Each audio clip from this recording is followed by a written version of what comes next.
একটা বড় খবর আপনাদেরকে দেখাচ্ছি। এই মহিলার ইট, আর এই মহিলাটা দান করে দিচ্ছে রাস্তার ধারে যে ইট লাগানো ছিল খামাল একবারে পুরো দান করে দিচ্ছে, আর বলছে তোমরা যাও বাবরি মসজিদের জন্য এই ইট নিয়ে চলে যাও। তো কিভাবে দান করছে সেটা বুঝতেই পাচ্ছেন। হ্যাঁ, সবাই সবাই সবাই সবাই এক একটা করে ইট নিয়ে চলে যাও, এটাই। আর উনি নিজে থেকে বলছে যে আমার ঘর করার জন্য ইট ছিল, কিন্তু আমি বাবরি মসজিদের জন্য দান করছি, আর তোমরা সবাই আমার এই ইটটা হাতে হাতে করে একবারে নিয়ে চলে যাও।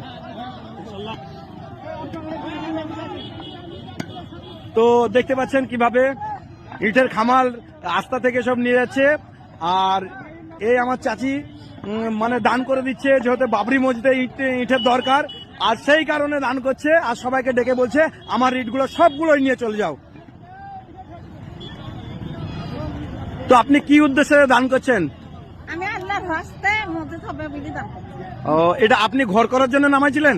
হ্যাঁ, ঘর করার জন্য জানাতে আমার বেটা সেই খবর পেয়েছে, বুঝো মা হাতে হাতে ইট দিতে আমাকে। ও, তাই আপনি হাতে হাতে ইট দিয়ে দিচ্ছেন। ও, তো আপনি অনেক খুশি, আর ইটগুলা দিতে পেরে মানে হ্যাঁ অনেক খুশি।